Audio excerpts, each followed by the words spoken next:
Without further ado, please join me in welcoming Stassi and Taylor to the stage.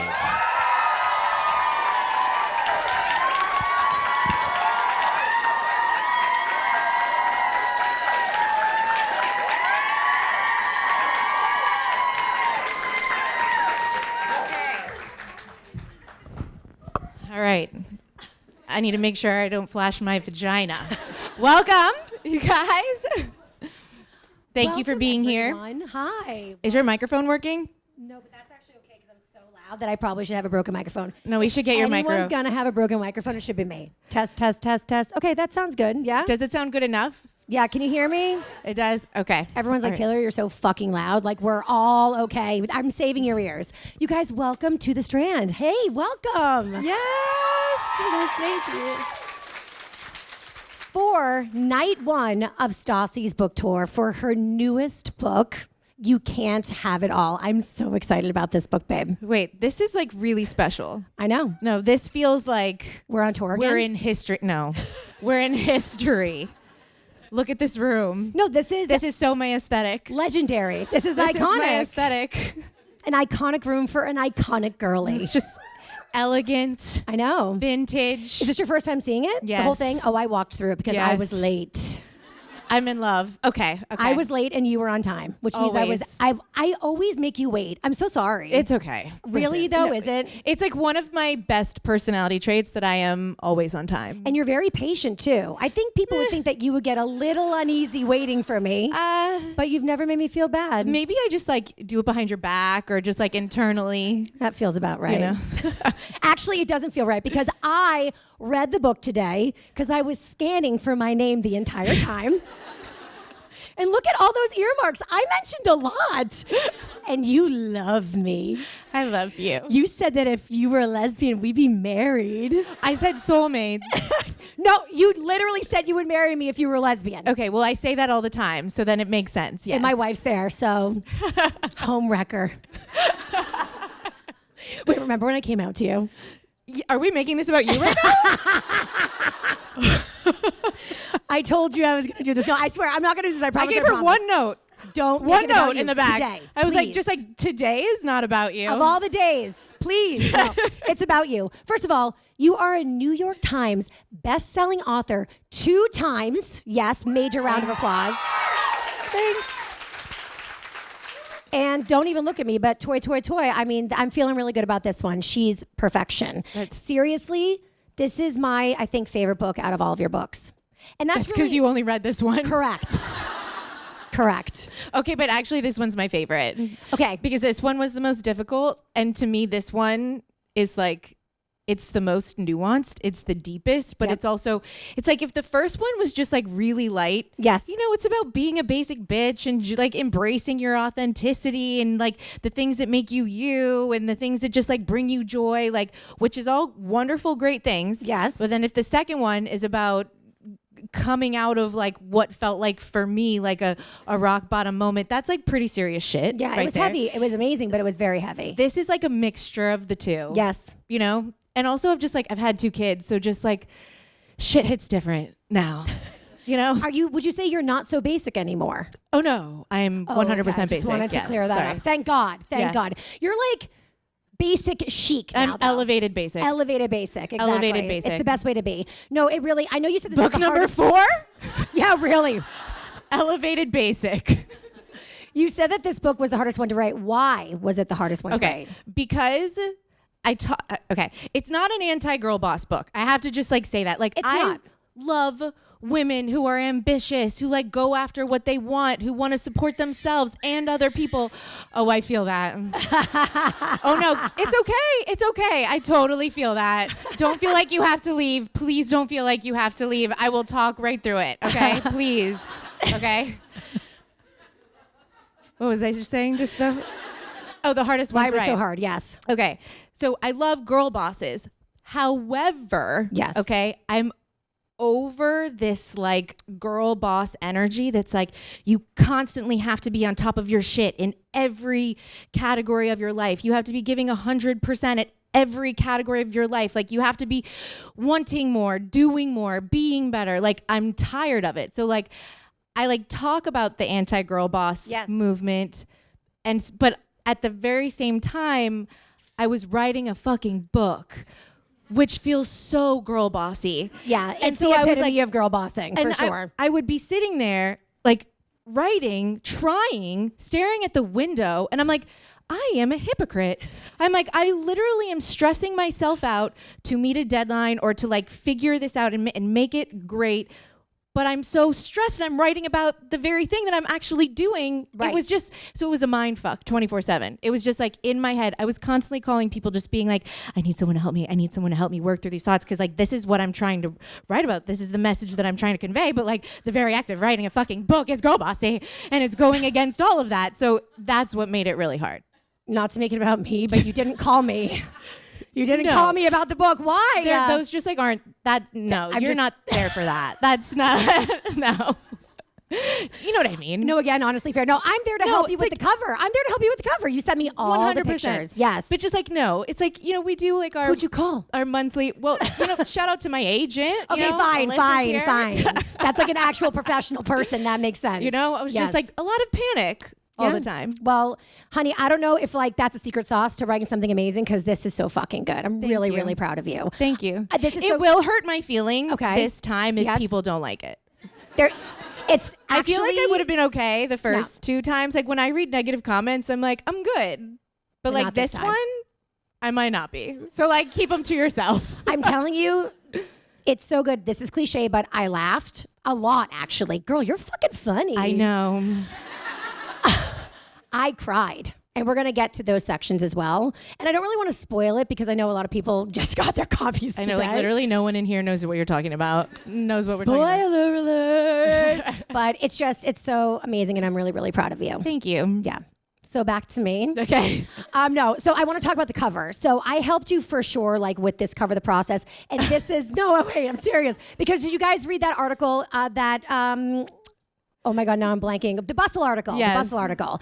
And they actually said in the article that I was there at the photo shoot. I have to tell on myself, I misspoke. I meant to say that I like got sent the photos. Again, it's still okay. Yes. It's still okay. Especially when I'm talking. But this one in particular, like you decided on this one photo like in 2 seconds. How do you do that? How are you so decisive? You never spiral. You really don't overthink. Because you just, you know, I know the vibe.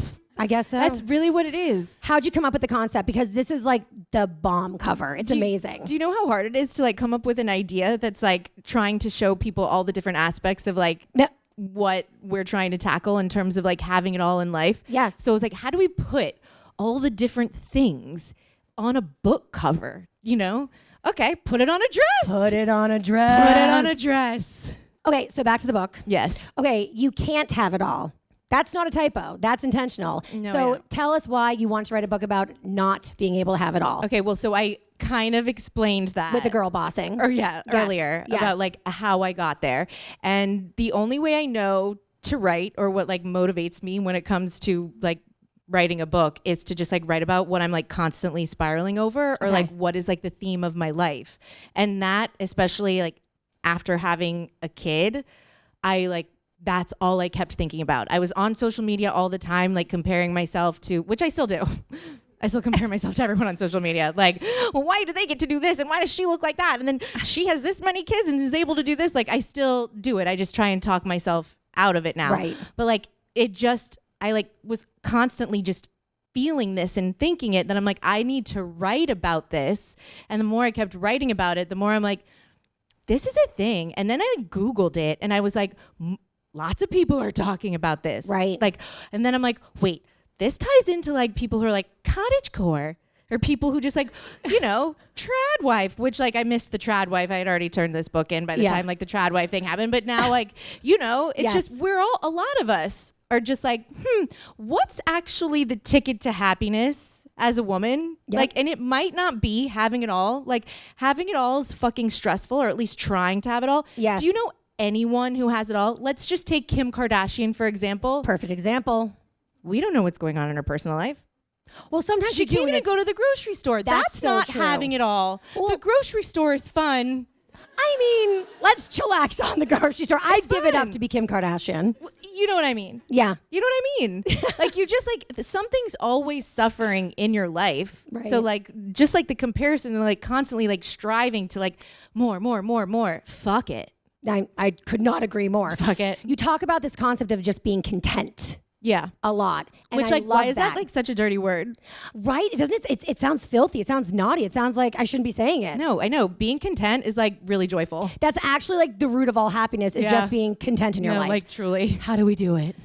Oh, like I'm still trying to figure Okay, it out. Awesome. Good. No, like to know. Good to again, know. this is like I wrote this half for people, Thank half you. for myself. For yourself. Like I have to remind myself of all of these things Yes. every single day. Was it cathartic? Oh yeah, Incredibly. for sure. Well, you really bear it all in this book. You talk about postpartum. I really want to talk about that because I do not have children yet, but we're getting there. I feel like I'm the girl who cried we're going to have babies. you like really like are. it's been years now. Yeah. But like it's more rapidly approaching than ever. To give hope me a so. deadline. She's like, I'm sick and tired of your shit. We're doing this ASAP. But you talked about like losing yourself, and like it was a real mind fuck because it's like you're so in love with these babies, but then you feel like you're losing yourself, and also you were scared about how it would affect your marriage. And that's, I mean, I'm not gonna be pregnant, but like that's my biggest fear is how having kids can affect your dynamic as partners. Oh, it will. So how 100%. so how it can't how, not. how do you keep it alive? How do you maintain the love? I mean, honestly, I just think that you have to hope that you have a partner that Yep. like you both have like mutual respect. Yes. And you both want the same things. Like I don't know how I would do it if Bo, like if it wasn't like that with him. Right. Like I can't be as exciting as like a partner romantically and just or like fun wise. I'm like not that fun. That's anymore. bullshit. You are so Like, fun. Thank you. Sometimes. Okay. No, you are fun. But like no, like if you think about it, when you're dating without any responsibilities, Oh, or yeah, when it's you're so easy. married without the responsibility of children, like Yeah. you have a lot more Oh. free time for each other. all we do is have fun, literally. And I know. Yeah. Let's talk about your FOMO and social media when we go on vacation. No, it's the worst. I know. literally I can't handle it. It's really funny because you're like queen of JOMO, joy of missing out. Like I don't give a fuck about FOMO, but I feel like I you've love tapped into traveling. it recently. Is that what it is? I love traveling. What are the things that you have FOMO over now? Traveling. What Travel. else? That's pretty much That's it? No, Literally? that's it. So the fact that I'm so sorry. I didn't know I was triggering you so much. that's what it is. Got it. But Bo has travel FOMO too. See, we have similar. We want FOMOs. the same things. So that's why it was very exciting for us to like leave town this summer with our kids because we're like, oh, we feel like ourselves again. Talk about But we literally FOMO. only hooked up like 3 times because like it was exhausting. I feel like that's It's exhausting. amazing. I feel like that's a lot. A month and a half. Yeah. Okay. Sounds ideal. I'm giving away too much about my. See, this is where I don't want to make it about me. You know what I mean? Okay, there's so much to get into. Let's talk about the wedding because you talk about in the book how you guys were all supposed to be at the wedding, VCV watching it on TV. Vanderpump Rules. Yes, exactly. And then you had to pivot. Yeah. And had a what? It was a 30-person wedding. I mean, I was there. I I really know. should Why know. are you acting like you don't know? You officiated it. Because You're I like, was what? drunk. Was it like a? Because I was on my 163rd Aperol Spritz by the time you guys got married. Sounds about right. So you talk about in the book, though, being very happy that it all ended up the way it was. Yeah. Explain that. Because if it had gone down the way that I had intended, Yes. that would have been an on-camera 150-person wedding with all of my cast members being forced to like have them all like in my room as I'm getting ready, even if we're not that close, inviting people that I'm not that close to, having conversations about people that I'm just like, I don't want to fucking be talking about this at my wedding. Like, Right. You know what I mean? Like drama with somebody else's relationship on your wedding day. Yeah, do you know what I mean? Like talking about like Sheena talking about shit about somebody. Like it's just not what Not the vibe. It's not the vibe. You even said, and this was so, I was so like, she's so self-aware. I love this. You were like, if it was on Vanderpump Rules, they would have had to ask Sheena about your dress. And she goes in the book, fair, I deserve it. She could rip my dress to shreds. Yeah. But like, those are the things that like, they're still producing a show. So Yeah. your wedding would have been a part of that show. I mean, all reality TV shows, it's like the big events, the birthdays, the important Yeah. stuff. It's always a shit show. No, I talked to one of our producers who was at our wedding, Yes. like the day after our wedding. This is in the book, this whatever. Yeah. And he had said, God, like I really wish this had been filmed. Like I wish we could have done it. And I was Right. like, No. I was like, No. I got to get ready by myself. I mean, Yep. like Bradley, shout out Bradley, like he came and did my hair and we had like one-on-one time. So like, but for the first like few hours, Yep. I was alone, just like, and I like to be alone. Like lot. it's fun. Yeah. And I just like reflected and just like did my makeup and just chilled out. And he's like, oh yeah, the producer was like, you never would have been able to do anything like that. And I'm like, I know. I would have been forced to just be in chaos all day long on my wedding. You also talked about the fact that if it was filmed, you probably would have not been forced to dark passenger, but like manipulated. You know it. Oh hell yeah. You know it. Manipulated into dark passenger. You know that the day before our wedding, they would have planned like, okay, the boys all go out. Call time's at 11 p.m., which means the scene's going to go really late, which means I'm going to be up like a psychopath at 2 a.m. Where the fuck are you, Bo? Where the fuck are you, Bo? Sending 79 texts in a row. Correct. That's exactly what Yeah. for sure. But instead, you were, and I mean this wholeheartedly, the most chillzilla No, like I really ever. was. She was there. I mean, I've never seen a bride so calm, cool, and collected. No, like it was actually, I would argue. It was actually scary. The most, like maybe you had lost yourself somewhere like, in Italy. It was like the most calm and collected I've ever been in my life. You know what I'm saying? Yeah. Every other day of my life, I'm not that calm and collected. What do you wish you could change about your wedding? Can you talk about that in the book a little bit too? What do I wish I would have changed? Yeah, is there about the anything from the actual wedding that you would have changed? No, I talked about what Bo would have wanted to change. Well, you talked about you would have given Katie flowers. a Oh, bouquet. that's so but that's just, I This forgot. is me just trying to prove to her that I read the book, by the way. That's No. all this is. I forgot to get Katie a bouquet. And like, I feel really guilty about that. She kept going in the book. Sorry, Katie. Sorry, No, I Katie. know. I Sorry, just like feel Katie. guilty that like I just assumed, I was like, oh wait, the maid of honor then just like takes your bouquet. So like I'm the only one that needs one. And then like she walked down the aisle and had nothing to do with her She hands. was fine. I felt bad. She was fine. I feel bad. But what was Bo mad about? He was mad that they I didn't think we were going to talk about this. It's like so okay. I know. All right, here we go. Okay. We deliberated on whether to have 2 different entrees. Okay, like this is the Yeah. that's extra money. Okay? Yeah. It is. It is. On whether we would also have a fish. And this was, I mean, days and days and days of conversations of whether we actually pull the trigger on having like the extra entree. And the only thing that Bo can, like, it's like we had such a magical day, but when we bring up our wedding, when someone brings it up, he's like, yeah, but they never brought out the fucking fish. They forgot the fish. And like that's the only thing that he can focus on. And I'm just like, you're a negative Nancy, Debbie Downer. And it was like the best day ever. That's the only thing we would have changed. Bring out the fish. Bring out the fish. Bring out the fish. I didn't even know that that was a thing. Well, you hit it well. because I didn't care. You didn't give a shit.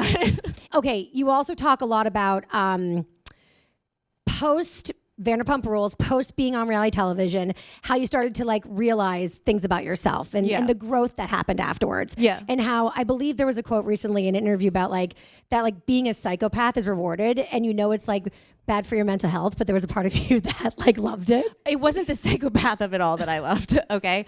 It's the just like the filming, the living out loud, the just being open, the being transparent, the like having conversations the same way that we podcast. Yes. The same way that we like talk about our lives for a living. Like I enjoy that. I do not like the psychopath part of it. Right. I don't like when it affects your mental health. Right. I'm hoping that in the future it will not affect my mental health like that because I won't be in an environment like Vanderpump Rules or The Valley. Right. You know? That's There's what I a was way trying to to do get. reality TV without like sacrificing your mental health. Yes. And I'm hoping that like that's where I'm at. Something that I don't know if you said in the book or you said it to me, but you said that like after you do reality television, you realize that you like never ask people questions about yourself. Mm-hmm. I just have to let you know that, and I said this when I was interviewed for the Bustle article, but they didn't print it, which made me so mad because hello, it's me. You know, but Sam's here, the writer. I love the article. I really did. I'm sorry No, it I actually, lied like, about was, being like, at the photo shoot and also. it was, like, a really great article. But I will say this. I for real though, I love the article, legit. But I will say this. I was saying how, now you threw me off course. You embarrassed me so much in front of everybody. You said, okay, how you felt like you weren't a person, you didn't ask people about themselves. Yeah. The thing that my parents said, okay, after our wedding, because Tana had a very small wedding, and people like, we had like friends and family there that like didn't really know you that well. And they were like, we were kind of like scared because like Stassi and Bo, you know, reality stars, like Hollywood, you know how like people from Boston talk, like Hollywood. And they were like, they're so normal and so down to earth. And they asked so many questions about us. Wait, real talk? Swear to God. Well, maybe I had been out of Vanderpump Rules for so long that I had learned. But that's what I'm telling you is you had already healed. You were like on the Okay. path of healing because you were doing the thing that, and I didn't even think that was a thing at that point. Like you hadn't even told me that. So when you told me that, I was like, my little baby's growing up. No, yeah, you guys, growing up on reality TV makes you a selfish asshole. It really does. You forget that other people have lives. You forget that other people have thoughts too, and that they want to tell their own stories. It's like, it's crazy. When do you think you started to come out of that haze, if you will? I think once my other friends who are cast members on it started filming again, and it was like, And you weren't. and I wasn't. Yep. And I'm like, oh, okay. Like you don't know anything about what's going on with my life. You're just talking at me about everything that's going on in yours. Yes. Like I've just had my first baby, and you know nothing. You're asking nothing. It's literally just about you and James Kennedy or whatever the fuck. Like, and like that was it was like mentally exhausting. There were times that like I would cry after some of my friends would leave my house, that I'd just be like, I'd cry to Bo and be like, I can't be as close with some of these people anymore because it's not a two-way conversation. It's literally just them. And I'm already feeling alone because Exactly. I just had a baby, and I'm just like, it just, you know, even if you try to stay the same person, you just like can't by default. So you feel really lonely after you have a baby sometimes. And so it just like made me feel extra lonely when my friends didn't ask me anything about me. Right. You know, It was like it's just like kind of fucking depressing. the cherry on the top of a shit sundae, basically. for sure. Yep. So speaking of friends, Okay, back to you again. so you wrote you wrote a chapter all about mom friends. Yeah. So that was the first one I read because I was like, oh, we're just going to talk about our mom friends. Luckily, I was in that. I was in the beginning of that. You talked about me, Christina Kelly. Who else? Jennifer Bush. Jennifer, who I actually don't know. my neighbor. You talked about your neighbor, your unicorn. Yeah, she's my unicorn mom friend. Yeah, like you talked a lot about her. No, like I'm obsessed with my neighbor. No, I'm like fully aware. Did you say her name in it? I didn't because I Good. felt weird about that. No, I was- only tell people's she's names like if they're like kind of public people. I was just gonna say, she's like a private real person. She's a private person. I'm like, Yes. I don't think I did. You didn't. Yeah. Because I was looking for it. She's my number one arch enemy. She lives next door to her. She has proximity to you. No, but really what you wrote about me, really? No, we really were coming back to you. Thank you. Okay. No, thank you so much. You're welcome. It really meant a lot. Okay, you're welcome. But wait, but when you're writing the book, because you really mentioned a lot of people, you mentioned my wife in the beginning when you were talking about your wedding and how she had a seance because she was drunk. That That's the was best. hilarious. No, that was the When best. you're writing the book, because you're writing about your life, you're writing about your stories, but like I feel like you do such a good job of like shouting out the people you love. Is that intentional? Well, now that I'm thinking about it, now I feel bad if I left people out. Oh God, I was not setting you up for that question. But that is what I'm gonna go to bed thinking about that. Oh Jesus, I'm sorry. But I can't think that way. I can't just like make a list of people. No, I don't intentionally go in and say I need to reference this person. No, not at all. It's just very sweet. It's just something that I really noticed. You really it wasn't like, on purpose. well, that makes it It was even an sweeter. accidental compliment. It makes it even nicer. You're also very nice about Bo, obviously. He's your husband. You say like he saved your life, your kids saved your life. Like really. I mean, very, very sweet stuff. You go really deep in this, Stas. I'm going to say you get into something about the real side of the dark passenger, the serious side of the dark passenger. Yes. And you talk about self-harm. Yeah. And I wanted to let you know that I know you were scared to do it. And I actually don't even know if I knew you were writing about it in the book until after the fact when I was like seeing articles and stuff come out. And Which, I read like, it. ironic. Right? Because like literally I talk about how like I don't want to talk about it because Absolutely. I don't want to see articles where it's just a headline. Yes. But then like no matter what, and I knew it would happen and it's okay. Right. It's like, it's okay. I prepared myself. So Right. like it's fine. Right. But that is what happens. But I want to take this time to tell you that that's the reason it makes it that much more brave. It's scary enough to tell this story. It's scary enough to be this vulnerable in a book, but it feels very personal, like you and the reader one-on-one. But to have the foresight to say, like, it's going to be in the media, it's going to get picked up, there's going to be clickbait, like that, like even knowing that going in and still deciding to dedicate a chapter to that, very brave. And I'm very proud of you. Thank you. And I really think that this story is going to help a lot of people, Stassi. So Thank you. it's true. Thanks. I told you.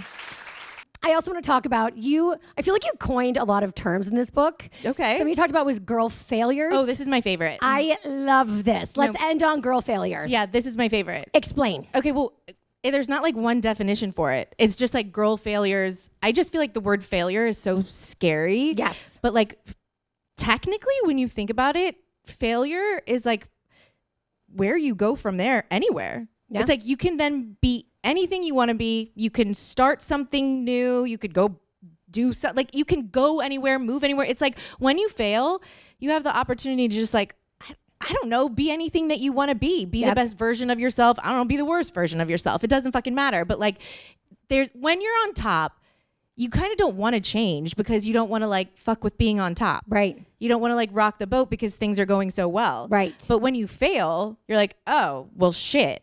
Like it doesn't matter if I rock the boat's gone. Right. So like, I like failing. Not in the moment, not in the moment, but like, I like you know what I'm saying? But I also think that like with girl failures, there are a lot of people that we look at that the media will say, or like act like they're like girl failures. Like, like I give examples, like people say like Kourtney Kardashian is like the girl failure of the Kardashians. No. In what way? Yeah. Like think this girl has literally filmed so many seasons of a show. Facts. She has so many children. Yes. She has like this big company, Lemmy. She has the best marriage out of any of the girls on the show. So what? She wants to live La Dolce Vita and not work as much as the others. Yeah. Like, who gives a fuck? I'm like, that's not girl failing to me. No. But then I also like giving examples of people who have like girl failed, like Martha Stewart. That was my favorite one. It's so iconic. It's true. She was kind of like this like stick up her ass lady that like made cookies that didn't taste that good. Yeah. Then she went to jail. Prison. Icon. Prison. Then made a handmade nativity in prison that I bought a replica of for Christmas. And then turned herself into just like revamped herself, reinvented herself. And like now I would argue cooler than ever. Oh, cooler. So like, look what you can do with girl failure. No, the most growth comes from the failure. Yeah. You've got to fail. If you haven't failed, you ain't living. Yeah, I know. That's true. why I kick my kids. Yeah, totally. And she says I can kick them too, so I do it as well. Because that's what best friends do. As my people say, you put your bussy into this book. And for that, I applaud you. Stassi Schroeder! Guys, thank you guys. I'm so sorry that my back was to you guys the whole entire time. Trust, it like crossed my mind, but then I didn't know how to have the conversation at the same time. So, but I look forward to meeting every single one of you guys. Thank you for being here. Thank you. Seriously.